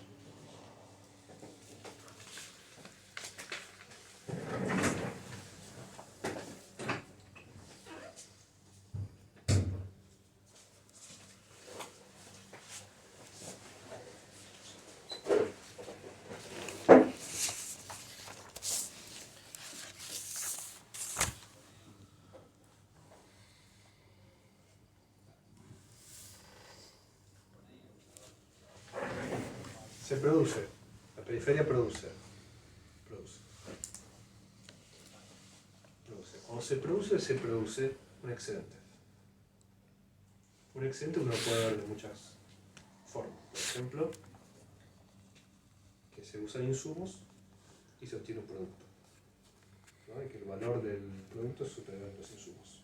Es una forma de un excedente, ¿no? Yo compro una semilla de soja, la siembro, y después cuando cosecho tengo 70, un excedente, ¿no? Tuve que utilizar trabajo, insumos, yo le resto todo eso y me da un excedente. También lo puedo pensar como la diferencia entre costos e ingresos, ¿no? Lo pongo en términos monetarios. Entonces la pregunta es ¿qué hago con ese excedente? ¿Cómo se distribuye? ¿Se lo puedo consumir o lo puedo ahorrar? En parte se consume, ¿no? El excedente. Pero en parte se ahorra y ese ahorro se invierte. Ahí es donde entra la acumulación. Es el destino del ahorro hacia la inversión. ¿Y esa acumulación dónde se aplica? Se aplica al proceso productivo, ¿no? Esa acumulación. ¿Y cuál es el efecto de la acumulación? La variación de la productividad.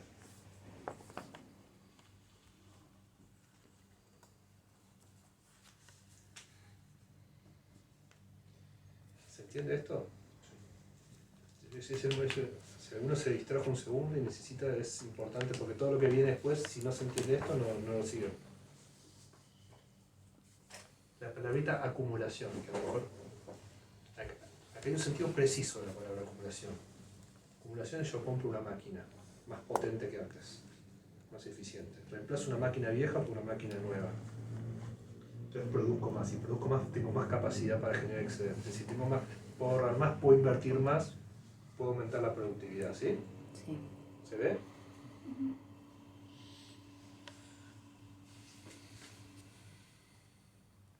¿Dónde está el problema? Dice Prebisch. En la acumulación. Insuficiente acumulación de capital y por lo tanto baja productividad. ¿No? Acá está el problema. Ahora, ¿por qué? Baja acumulación. Hay una propensión de ahorrar baja, puede ser. No está puesto ahí. No.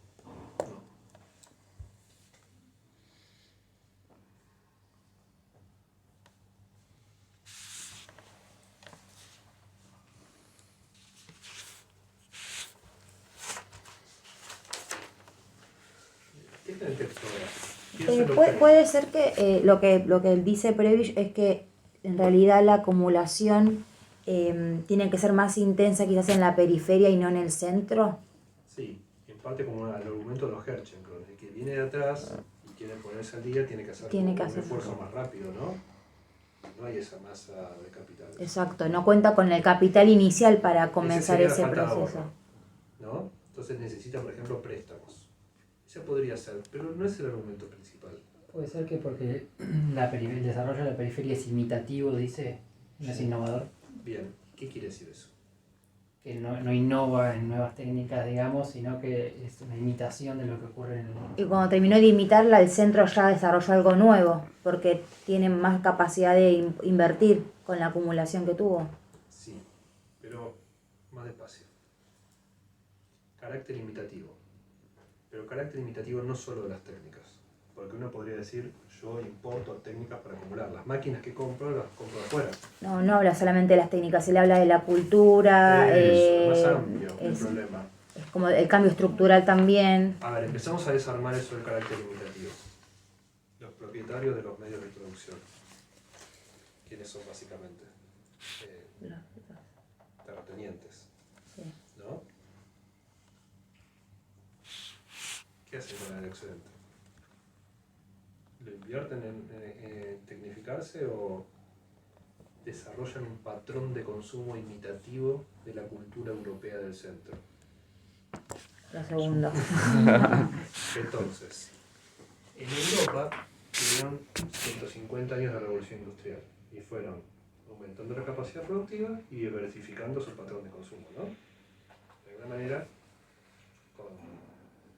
pero fueron, ¿no? Sí. ¿Qué es lo que pasa acá? El patrón de producción es este, es periférico, pero estos se quieren copiar el patrón de consumo de acá.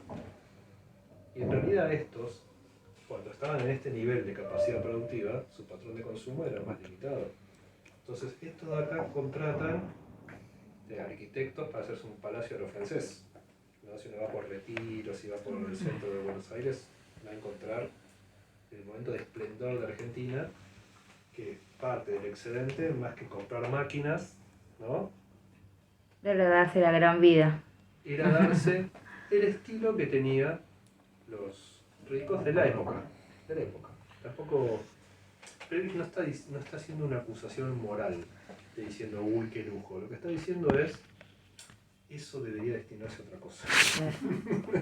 Hay otras prioridades, dado donde estamos parados. Esa es la especificidad de su desarrollo. Claro.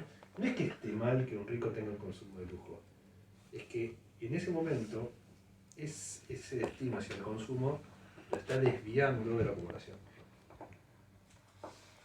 Entonces hay una tensión entre consumo e inversión. Eso es lo que está diciendo Prebisch. Después dice algo más. Dice que hay también otro patrón imitativo que es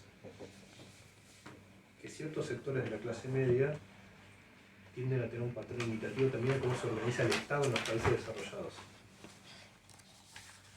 ¿No? Que hay como absorben mano de obra de cierta calificación en tareas técnicas, ¿no? Pero que en algún punto se adelantan a los tiempos de la acumulación. Es como que se repite cierto patrón de los países desarrollados que ya atravesaron cierta maduración hasta llegar a ese punto, pero que en nuestros países es muy temprano. Entonces hay desarrollos de ciertos servicios que se dan en el país que todavía chocan también con... Está discutiendo con el peronismo, con la distribución, ¿no? Muy tempranamente para la cuestión de la acumulación. Y por último, lo que está diciendo también es que la falta de acumulación no tiene que ver solo con el patrón imitativo, sino también con nuevas dinámicas que se dan en la época, que es la inversión extranjera directa que viene de otros países, produce acá, pero en vez de acumular acá, Se lo lleva para afuera. Centro-periferia.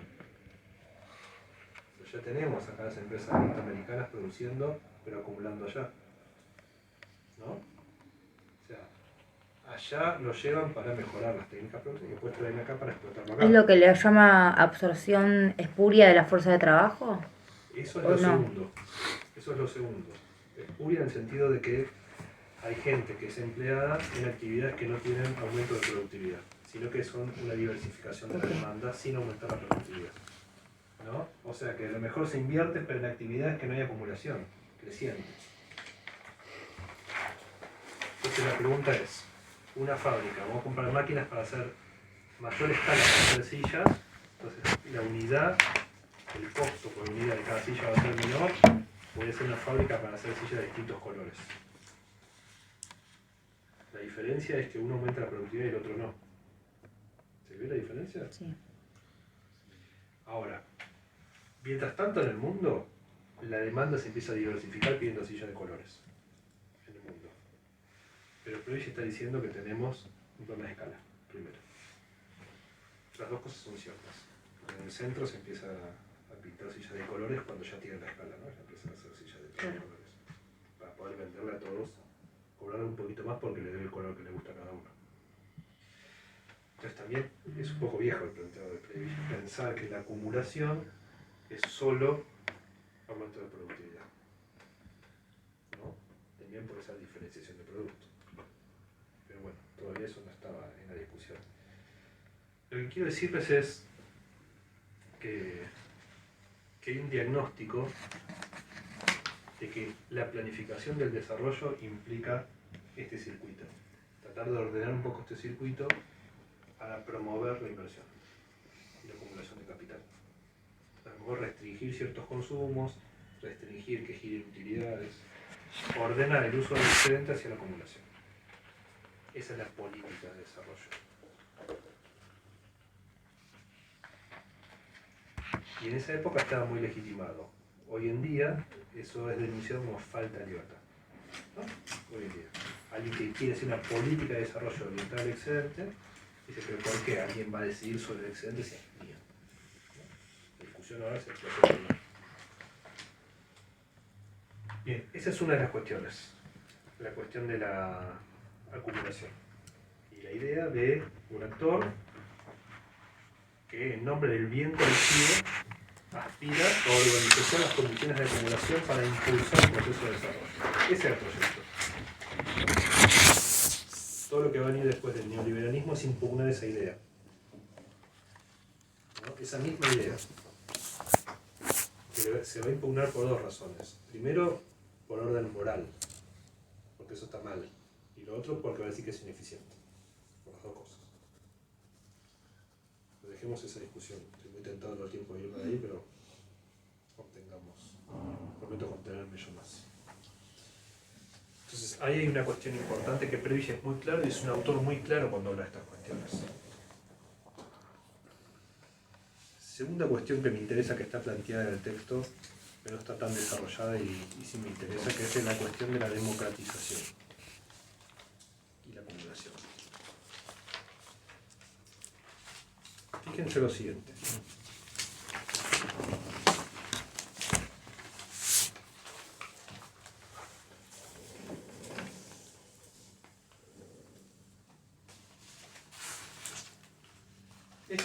Los trabajadores que operan acá tienen baja productividad. Los que están acá tienen alta productividad, estamos de acuerdo, ¿no? ¿Lo ven todos? ¿Sí? Propagación de la técnica del centro a la periferia se extiende el área. ¿No? Pongamos que se extiende este área.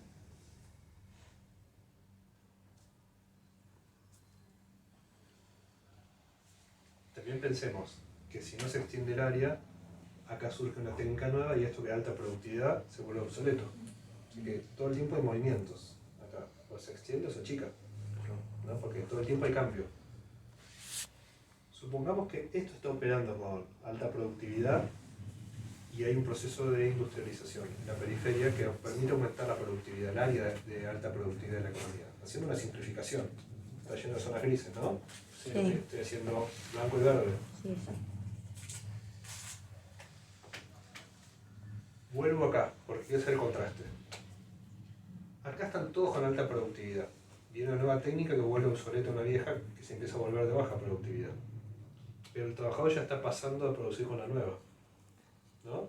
Entonces todo el tiempo se está con altos salarios, porque todo el tiempo se está produciendo con alta productividad. Acá la situación es distinta, porque estamos pasando gente del campo que es expulsada porque se pone tecnología a la industria que se supone que tiene productividad y aumenta la productividad y debería aumentar el salario equivalente al aumento de la productividad, si somos neoclásicos. Sí. ¿Sí? Este movimiento de acá debería implicar un aumento de salarios equivalente al aumento de productividad. ¿Estamos? Tiene un razonamiento neoclásico. ¿Qué es lo que pasa en la periferia? Que acá todos están trabajando con alta productividad, pero acá están todos estos de baja productividad.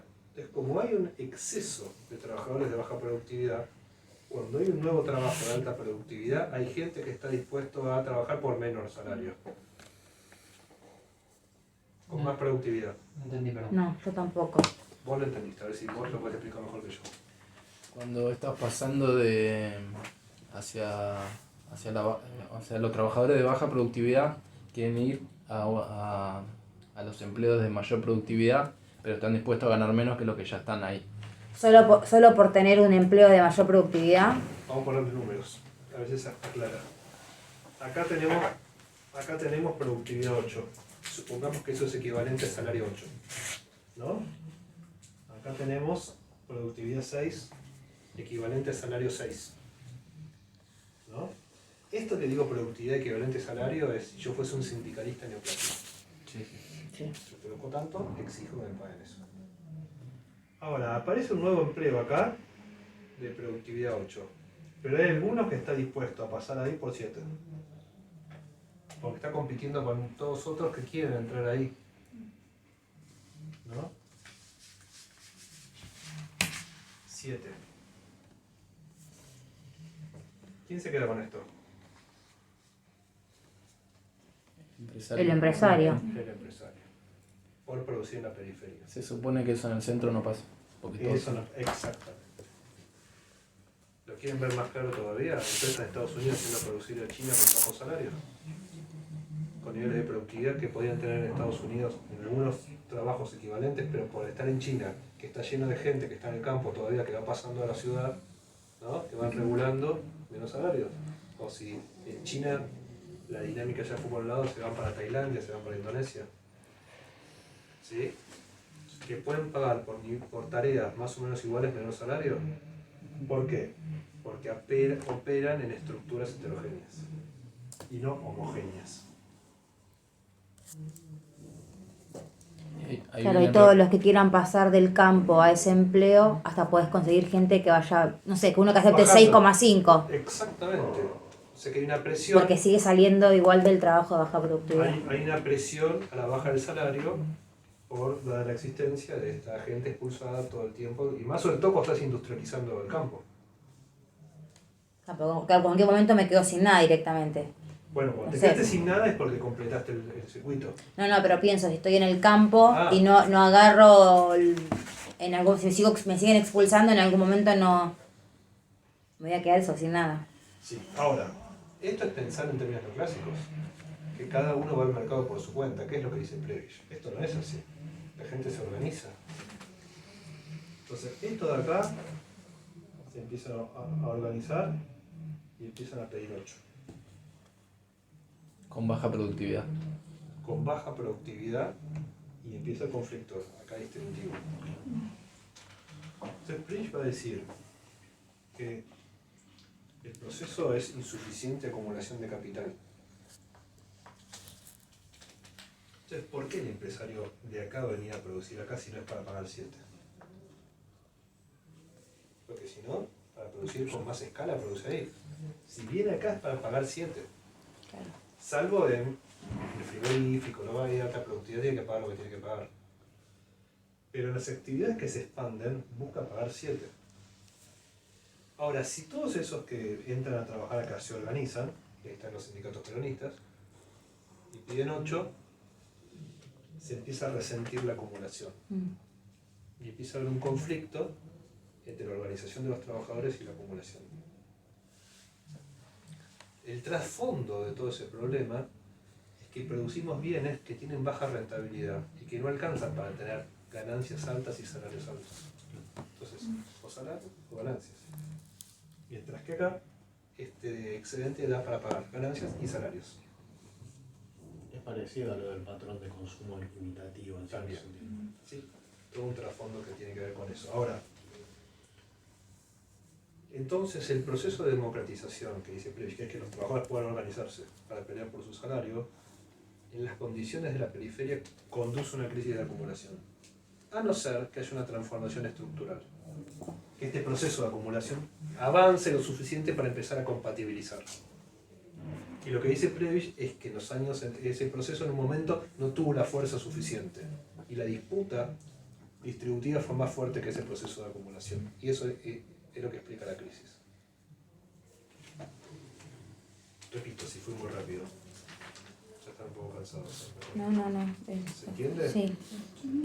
Y ahí no puede pasar que si ahí está esa puja entre los sindicatos y la acumulación, el del centro decía, bueno, no invierto más acá, no produzco más acá y me busco otro lugar donde produce, otra periferia y me voy. Exacto. Y acá... Exacto. Se resiente la acumulación. Bien. Se resiente la acumulación.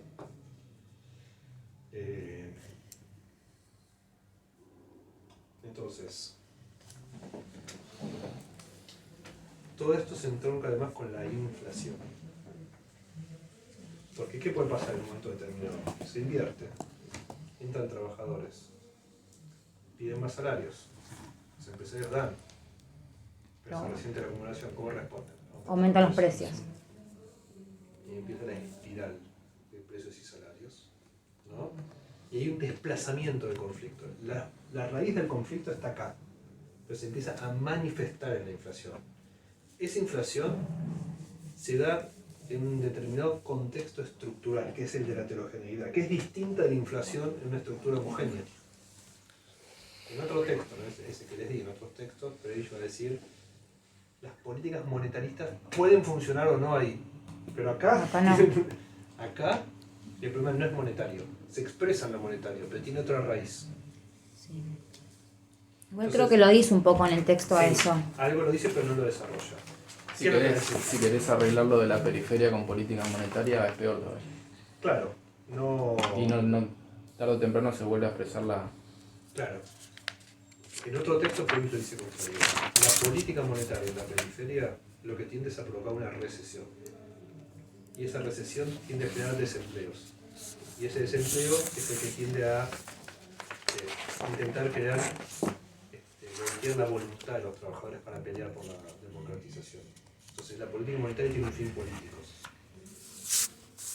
No el de bajar la inflación en sí misma, sino en que los trabajadores tengan miedo de perder su trabajo. Ahora, si hay democratización, aunque en un primer momento se restablezca la estabilidad, finalmente vuelve porque el problema es estructural. Claro. Puede volver por el lado de la inflación o puede volver por otro lado. En algunos países de América Latina el problema no vuelve porque los trabajadores no pelean por el salario. Se acepta que hay salarios bajos. O sea, se cristaliza esto. Entonces no hay conflicto, ¿no? El modelo es Perú. Tiene una estabilidad muy fuerte, ¿no? un nivel de pobreza altísimo, porque no está dado esa conflictividad social. Argentina es el caso extremo, ¿no? El de la altísima conflictividad social. Una historia en donde y que se manifiesta a través de la inflación. La forma trágica de la inflación. Y muy intentado irme a la actualidad. No, estaba pensando que en Perú quizás hoy es un país que no tiene tanto conflicto social, pero que salió quizás, no hay tanta brecha como había antes. Tenés ahora más clases medias Y de hecho hay conflicto. resurgiendo recién hace unos años, pero no está tanto esa brecha de que había muchos pobres y muchos ricos y no, en el medio no había nada. Sí, en Perú ahora hay cierto nivel de conflicto social, pero durante muchos años hubo mucho, ¿no? Una cosa de cierta estabilidad macroeconómica y cierta pobreza en muchos países de América Latina donde se da esa realidad, ¿no? De pobreza y sin tanto conflicto.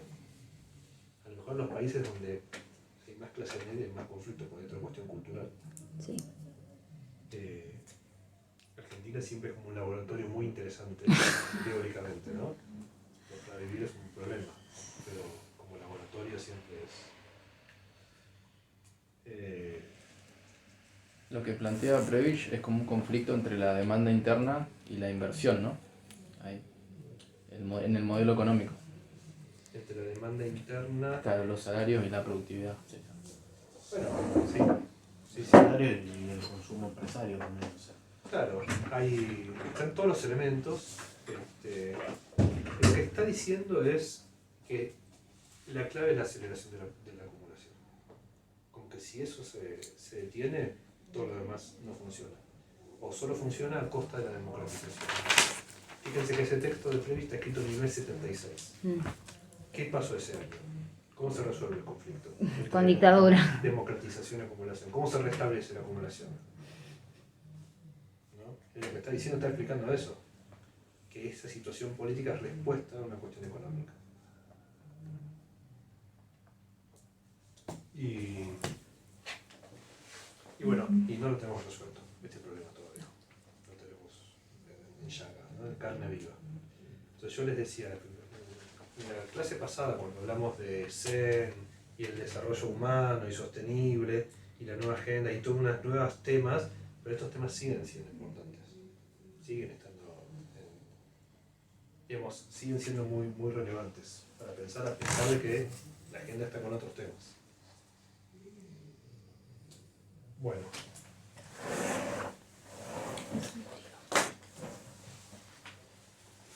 Siendo las 8.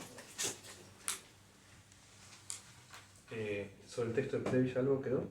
¿Alguien tiene marcado algo que leyó que quiera comentar o decir?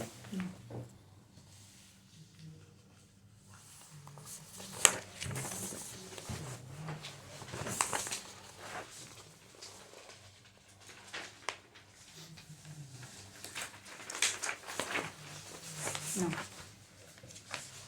Sobre algo, sobre lo dicho en general de hoy, ¿quedó alguna duda? ¿Algún punto para profundizar?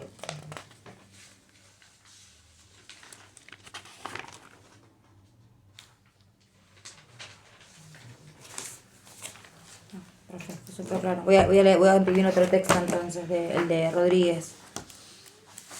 Yo que tenía el anterior. Bueno, la clase que viene van a ver con Santiago teoría de la dependencia y al final de la clase, porque ya la semana siguiente es el examen, vamos a tener un momento de consulta, de clase de consulta. Entonces, si ustedes leyeron tardíamente algunos textos, si tienen dudas, es el momento ahí que tienen antes del parcial de preguntas o cuestiones en generales, va a estar habilitado al final de la clase. La clase de consulta va a depender de que ustedes traigan preguntas. Si no hay preguntas, no hay clase de consulta. ¿Sí? Entonces Santiago va a dar teoría de la dependencia y luego habilitamos ese espacio. Bien. ¿Estamos? Entra hasta la teoría de la dependencia el examen, ¿no? Sí, lo que está en el cronograma. Bien. Todo eso que está en el cronograma es toda esa bibliografía y es, como le dije hace un rato, los temas que vimos en clase.